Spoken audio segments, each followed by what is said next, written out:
Akhlak adalah standar dari seluruh kehidupan masyarakat. Kalau baik akhlak, tegaklah bangsa. Kalau rusak akhlak, hancurlah bangsa. Pantas kalau baginda Rasul sendiri mengakui, innama bu'istu liutammima makarimal akhlak.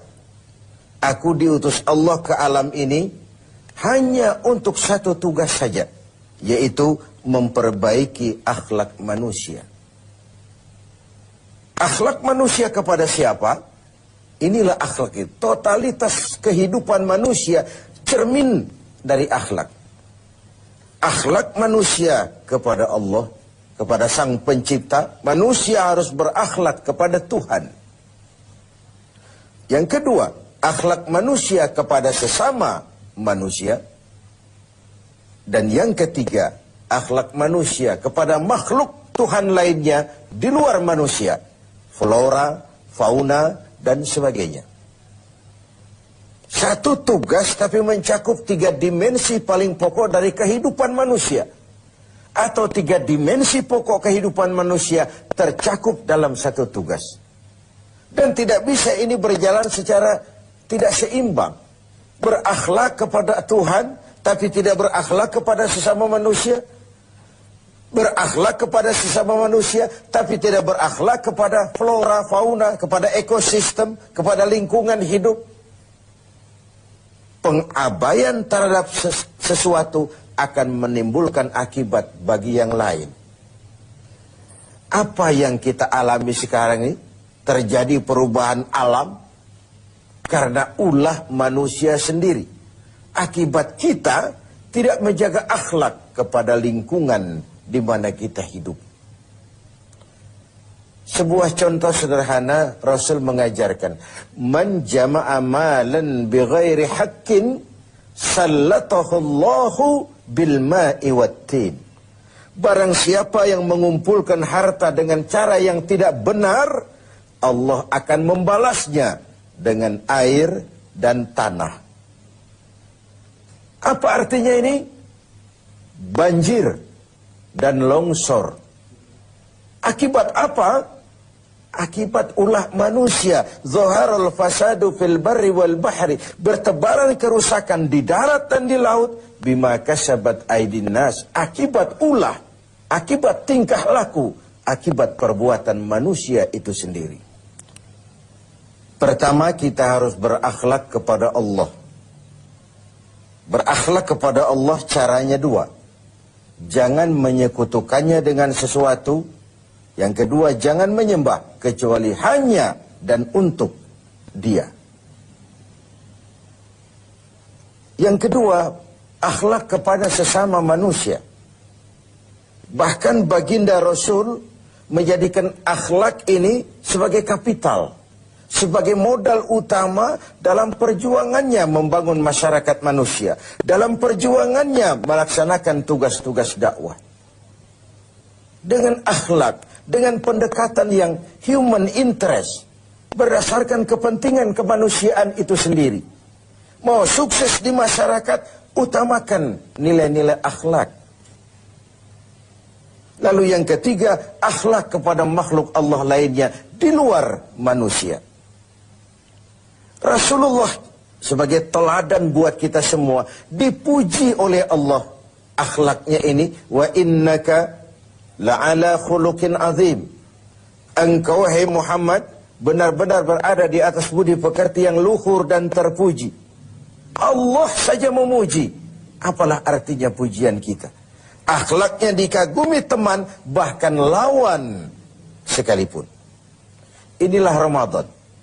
Tempat kita mengasah hati untuk menumbuhkan akhlak-akhlak yang terpuji. Orang-orang sufi memberikan 3 sistem untuk pengembangan akhlak ini. Pertama yang mereka sebut sebagai takhalli. Yang kedua tahalli.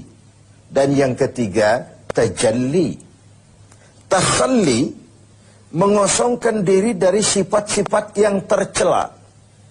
Dengan puasa ini singkirkan sombongnya, campakkan kikirnya. hilangkan angkuhnya, hapus iri hati dan dengkinya. Takhalli, kosongkan diri, kosongkan diri. Okelah, belum bisa ikhlas, tapi jangan ria.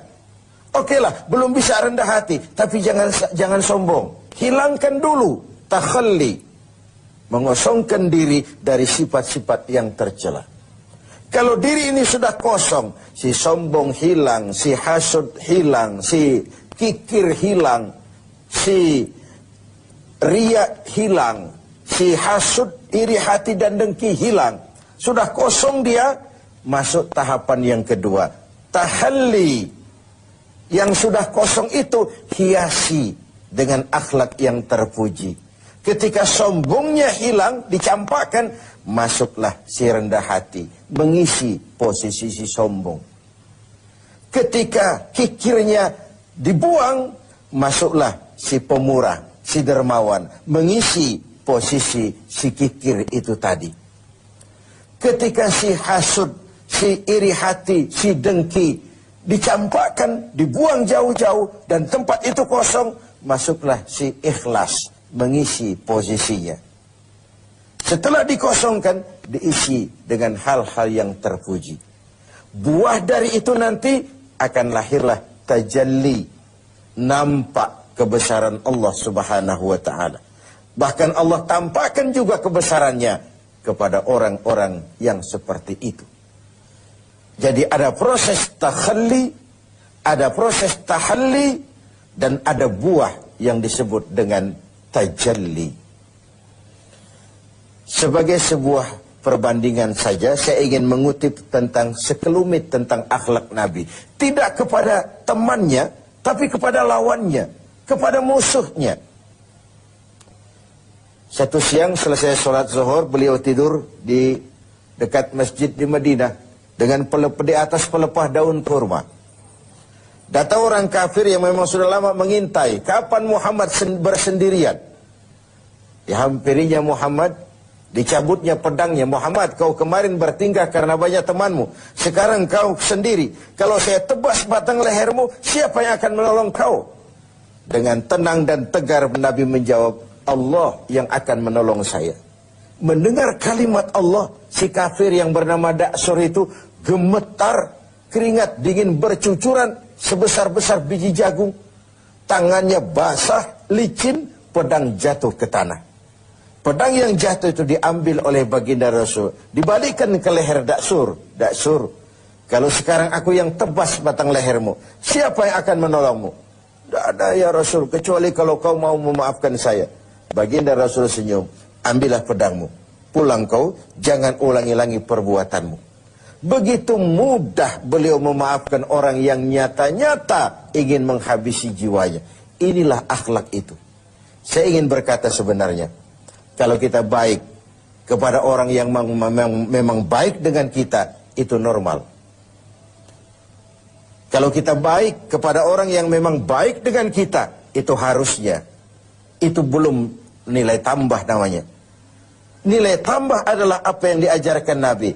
Silman koto'ak, wa'ati man haramat, wa'afu amman zolamak. Bersilaturahmilah kau kepada orang yang marah denganmu. Berikan orang yang pelit kepadamu, dan maafkan orang yang berlaku zalim terhadap dirimu. Memaafkan lebih berat daripada meminta maaf. Tapi memberi maaf lebih mulia daripada meminta maaf. Namun itu semua cerminan dari akhlak yang baik pada pribadi seseorang. Jadi dalam berakhlak pun kita berupaya mencari nilai tambahnya. Nilai tambah itu seperti contoh yang diajarkan Nabi. Orang marah, kita bersilaturahmi ke sana. Orang pelit, kita berlaku baik kepadanya. Orang zalimi kita maafkan. Itu nilai tambah, dan itulah akhlak itu.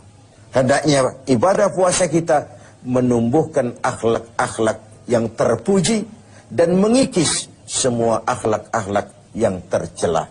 Sehingga dengan demikian kita akan mencapai tajalli, nampak kekuasaan Allah Subhanahu wa ta'ala di dalam kehidupan kita.